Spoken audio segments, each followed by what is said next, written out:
Welcome, everyone, to the Talent Revolution Tales from the Trenches. I'm your co host, Joe Shambom. And I'm Jill Caniglio Kirk.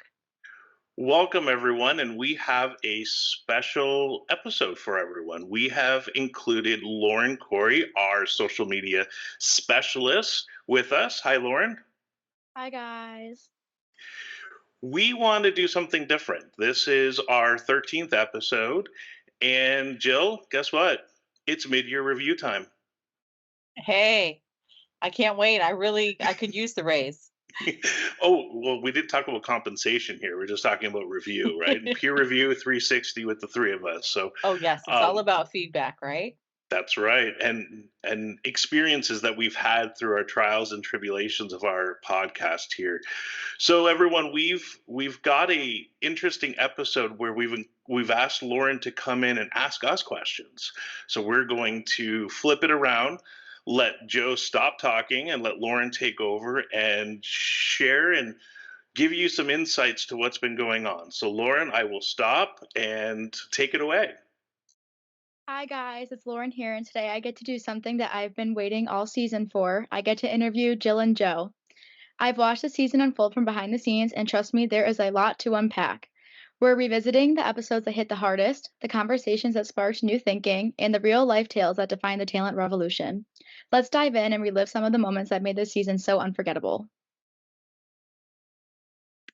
First, I want to ask you both what surprised you most during the first episodes.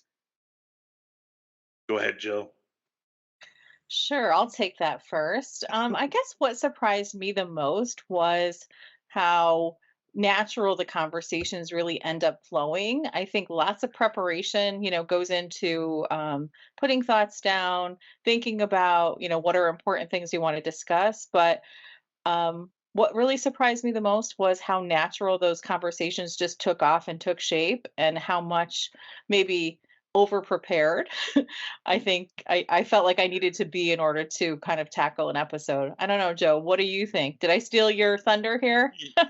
I mean, and everybody, we did not practice this or share notes. Literally, I had the same thing. It's the flow of the conversation, right? We're able to feed off of each other and our guests, and it just flows naturally into things. So it was that's exactly what I wrote down. So it was the flow of conversation, which was the most surprising and easy, natural for us. Joe, I don't know. I mean, I think if you're being honest, you'll say how Jill hit every pitch I threw to her and hit a home run with it when he throw me all those crazy off That's the later wall on. analogies. But anyway, maybe we'll get into that later. Okay, for my next question, what would you say your favorite guest moment was in 10 words or less? I'm letting you go first this time. Absolutely. So the favorite guest moment was again a Joe curveball that we did a big role playing with someone, and it was natural and fun.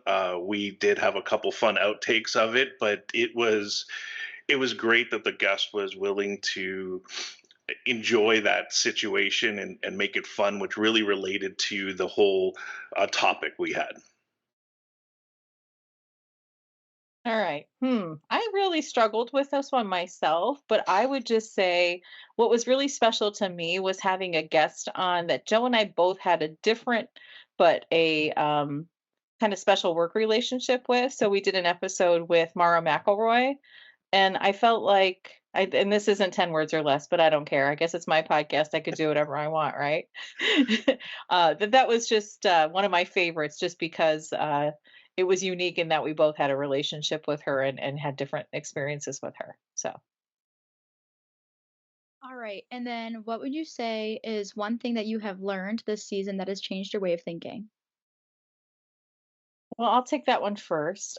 For me, again, it's a spin-off of my first one, which is don't worry about being so prepared.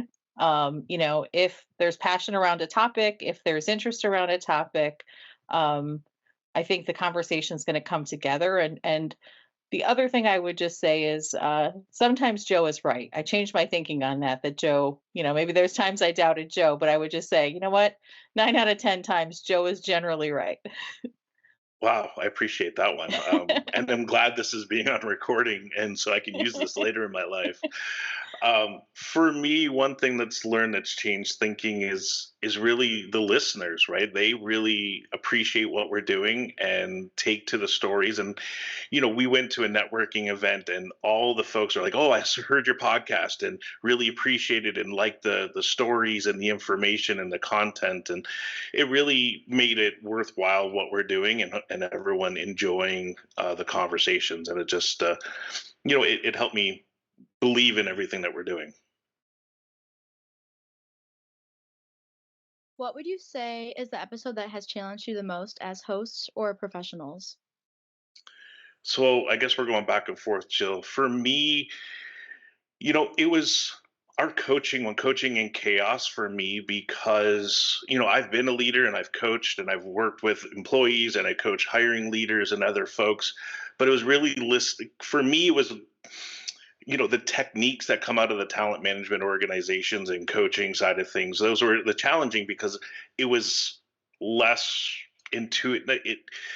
I was less into that side of the business, right? Of that HR side of training and coaching into those different executive levels. So that was kind of one that really, helped challenge me on that, on the content.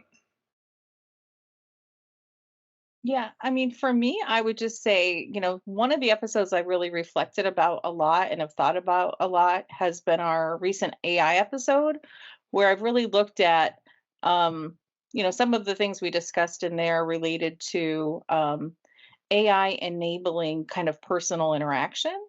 I really, took away a lot from that conversation saying if I could really use automation and AI to um, take over redundant tasks, how will it elevate my practice? How will it make me a better practitioner so I really can have that better connection on things that are more meaningful? So I would say for me that was definitely one that stuck with me.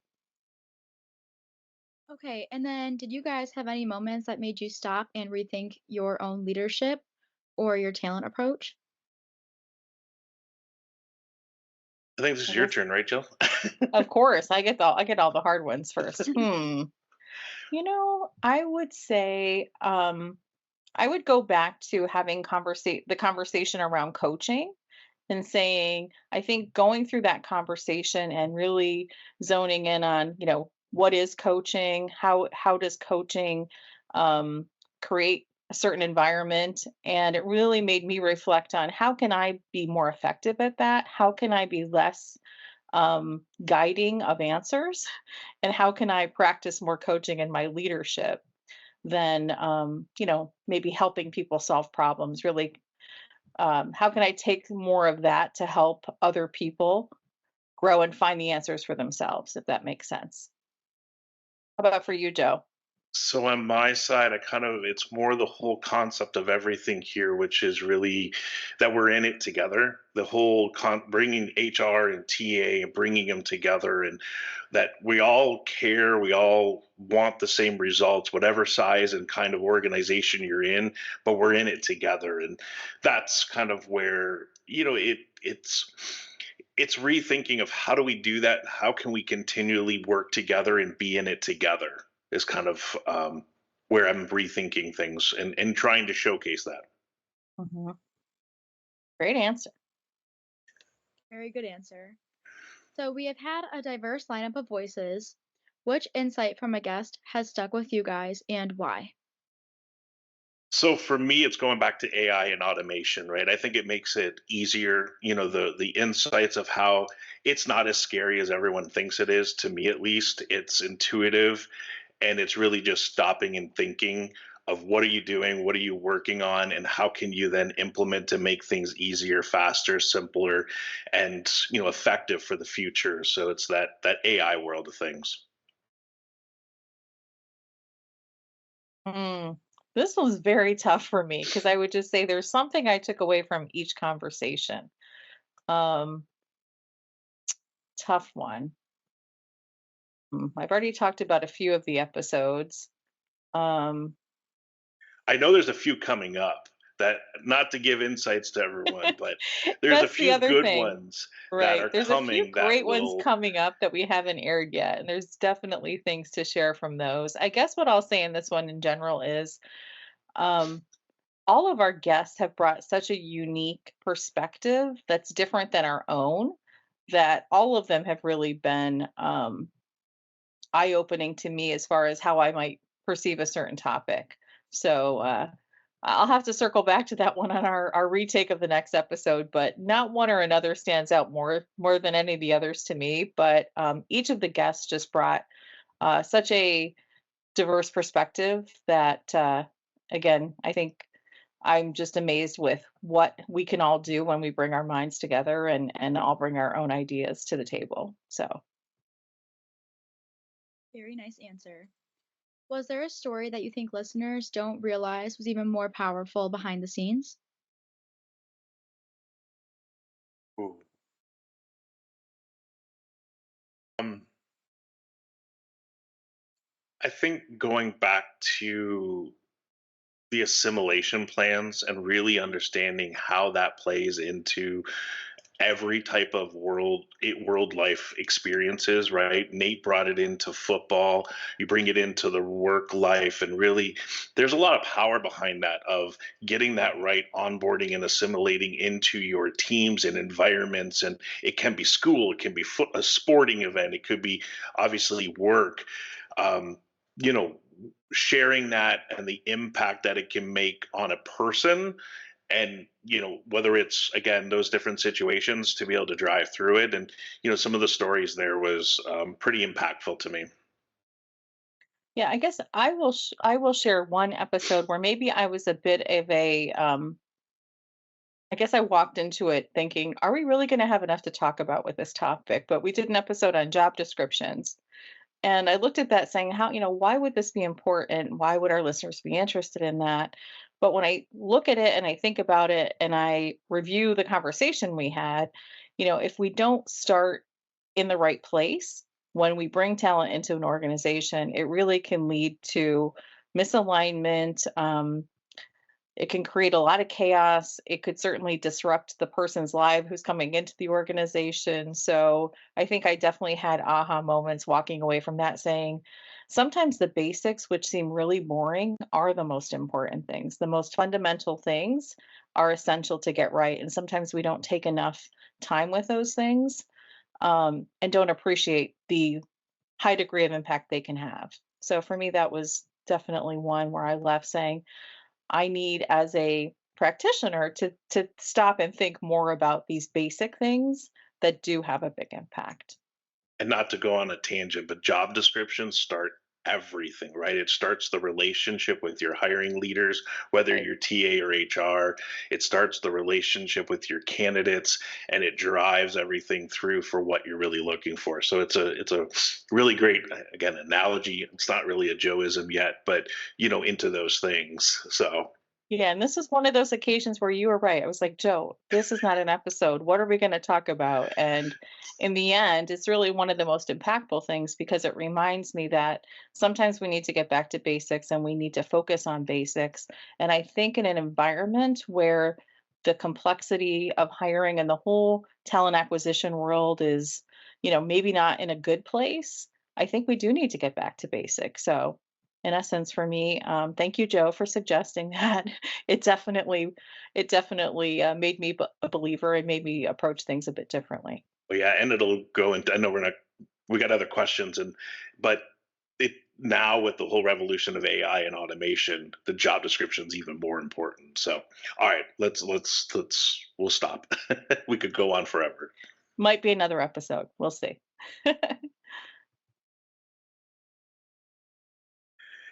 So maybe we flip it a little bit. Lauren, tell us what you think. What have you've been with us for several months now, enjoying the time, I hope. But what's it like? What's your experience so far? I feel like it has helped me grow a lot, especially I would say within even learning about marketing and having real experience with it now, because your classes can only teach you so much. Once you actually get to do like working with the social media, doing rather than just kind of like reading about it is a lot different. I feel like it's helped me grow my skills a lot. And I also feel like having both of you be there for me, I feel like you guys have helped me out a lot in general too, especially with professional things. Jill really helped me when I had like my career fairs, helping me prepare an elevator pitch because I needed help with that. And I feel like just helping me gain confidence within my professional skills, whether it's like going into an interview or, like I said, a career fair, I would say. So everybody wants to know. Well, we both have a lot of people that have worked for us. Come on, Lauren, give us the real scoop. What's it like working for us and Yeah. working with us, I should say? I really like it. You guys really have been very supportive and have been very helpful anytime I have a question. You guys are there to like assist me and make sure that I understand what's going on. I really liked working with you guys. Well, Well, thanks for hopefully, being willing to roll with it. Because it seems like there's nothing we haven't thrown at you that you haven't been willing to tackle. So it's certainly been a huge win for us to have you part of this. And I think giving you, something tangible that you can apply your skills while you're learning, while you're at university, is a win-win. So thanks for everything you're doing for us. And yeah, who knows? Lots of new possibilities in 2026 as well. Yup, for I'm sure. sure it's a crash course on multitasking and organization skills as well with school and work and the podcast. So congrats on that. You've been awesome, and really appreciate everything. Thank you. What would you guys say the funniest or most unexpected behind the scenes moment has been so far? I get to go first. You Yes. want to? I do. To me, the funniest one was Joe had this great idea. It was our first guest episode. And he had this great idea that we were going to do a skit, and we each had a part to play in this skit. Well, for the life of me, we all came up with fake names for ourselves for the skit. I think we did 3 to 4 takes of it. I kept calling our guest by her real name, which is Brianna, and not in fact, I think her name was Shelby Yep. in the skit, but I could not get Shelby out. We must have done that 3 or 4 times. So thank you, Brianna, for being so patient. It was definitely, a memorable moment, and, once we got that finally done on the final take, it felt good, but for me, that was one of the funniest moments. But to be honest with you, I'm sure it's because I was so nervous. I was nervous trusting Joe's idea to try something Well, and it different. wasn't scripted, so it was It really wasn't hard. scripted, right? But in the end, I think all of those nerves, resulted in, after 3 or 4 times and just laughing it out and getting that all into my system, it kind of was a good thing. So it was a necessary thing, but that was definitely one of my funniest moments. One thing that goes on that everyone really doesn't know because we do minor production behind it is the interruptions that go on. The dog barking, the Alexa going off, the cell phone beeping, the coughing, sneezing fits, the hair movements or the whatever it is. Those interruptions can get funny because it's like you're sitting there going, oh, did somebody hear that? Is that okay? What's going on? How about my near Um, death experience, Joe, where tears were streaming down my face because I had to cough, and all of a sudden I just was like, "Sorry." the thousands of times that you want to wipe your nose because you can't, but you don't want to, and believe me, that's already happened in this episode. So it's some of those things that people just don't see, and maybe sometimes we don't even see it between each other because we're fighting through those as we still provide a good experience and a good episode with, again, folks, minor production things that we go through. This is really raw conversations that we do share with everyone. And Jill does a fantastic job doing all Thank you Well, for editing, right? all right. What would you guys say that something listeners would be surprised to know about the making of the season? So I've gotten this feedback several times that they're like, you and Jill must have known each other for years and worked together, and you guys just seem so seamless and connected, and the flowing, and Honestly, we've known each other and we've talked about how we met through networking and but we've never actually worked together. But we flow, right? We've come up with the same answer on the first question here without even prepping each other. It's mindsets, it's connection, it's the good partnership, and that's really what it's, I won't say it's a surprise, but it's just makes it even easier to do the podcast together because of how it flows and we work well together. Yeah, I think Joe kind of stole my answer there, but but that's okay. I think other surprises are that, you know, I would have never believed that we didn't really need to rely on other people. Walking into this, things, if I think about what did I know about marketing, what did I know about any of the technology that we use for editing, I really knew nothing. I know a lot about HR and I know nothing about the rest of it. So when we walked into this, I really felt like we're going to need to rely on a lot of other people. But at the end of the day, we have figured things out, I think, through being resourceful and just being committed. Um, we've been able to use our own skills and kind of bring all this together. And it certainly has been nice to bring you in, Lauren, to have to offload, some of the workload too. But I would just say it's surprising how much really goes into it and how many other skills are needed outside of just the competency of carrying the conversation and those kinds of things. But I think I'm just surprised that we did this, Joe. So thank you. What would you say is your toughest moment as a host, and how did you work through it? So I'll take this one first. I think the toughest moment is really knowing when someone's ready for you to interject, right? When they're done with their thought or idea. So it takes some practice. And going through a few episodes, the more people you bring into a conversation, how do you really, when you don't know the person's mannerisms, know the right point where to feed on the conversation and not cut them off, make sure that you're um, able to keep the conversation flowing without interrupting. What is that fine line, right? And then how do you walk that tightrope? For me, that's one of the uh, most difficult things to navigate, but it does get easier with time. What do you think, Joe?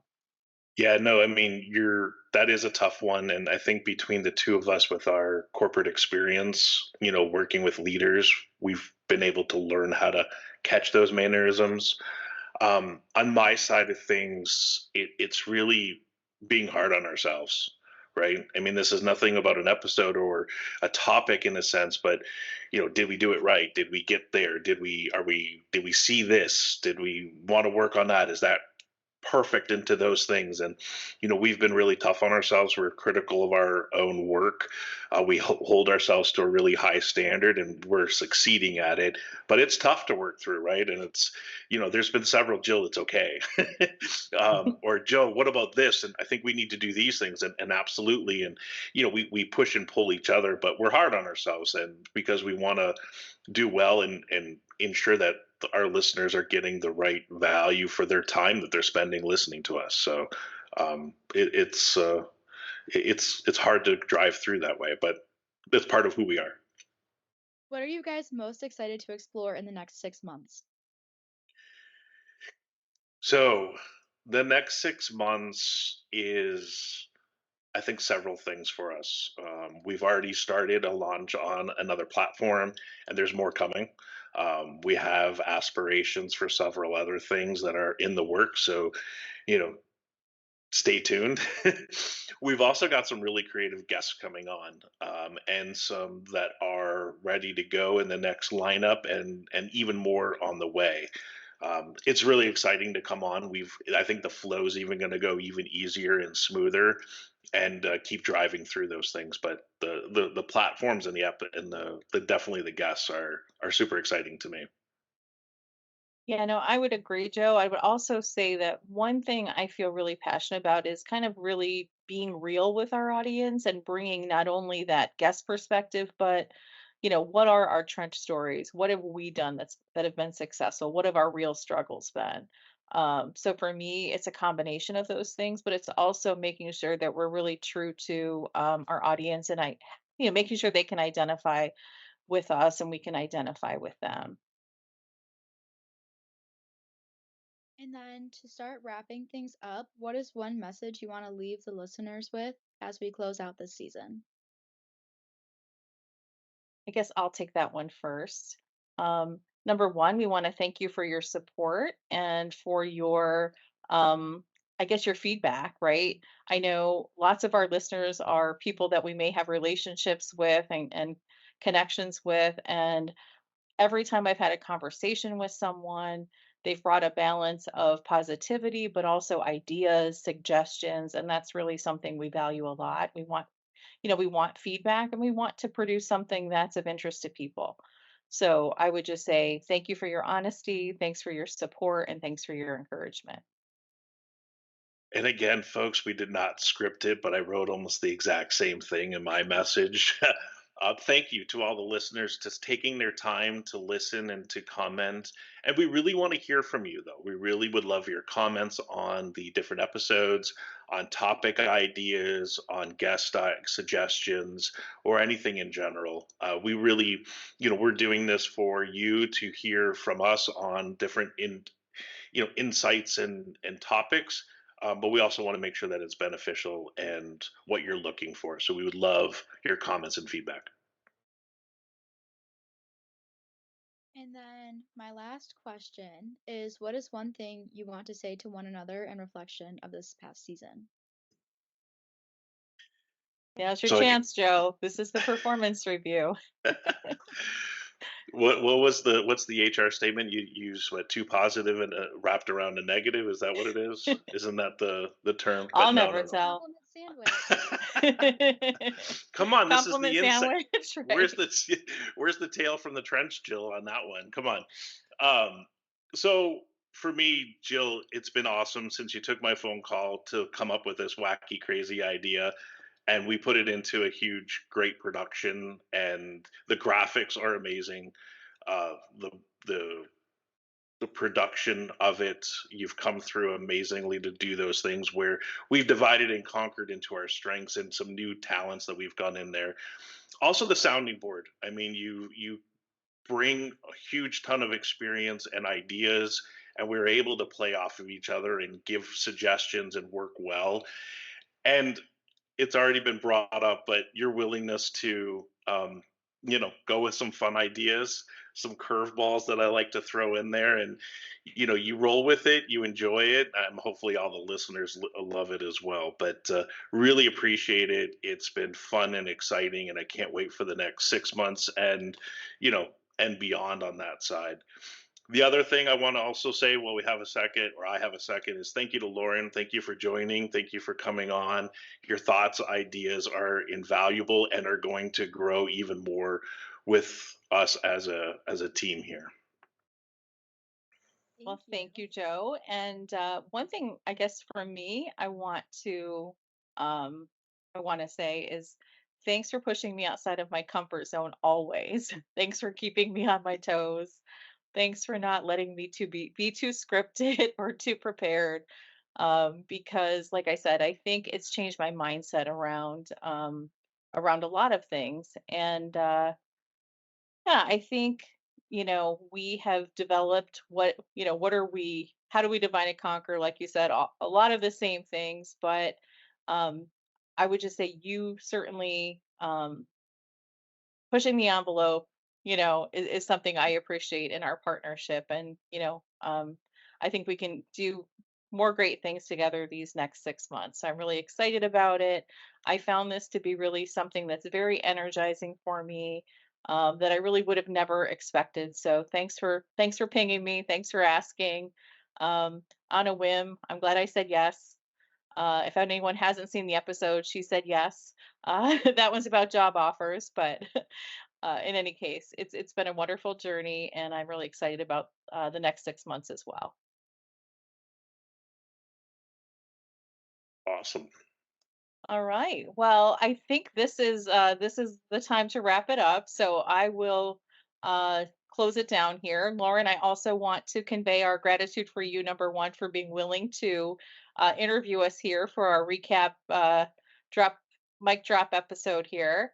And I want to thank all of our listeners, most importantly. We really want to thank you for being part of this journey. Make sure you stick with us. Our next season is going to be action packed. Got a lot of great things lined up.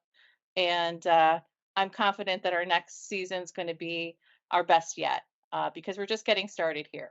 So we want to remind all of our listeners to share topics, like and follow us. And we want to wish everyone a great start to this new year. Thanks, everyone. Goodbye. Thank you.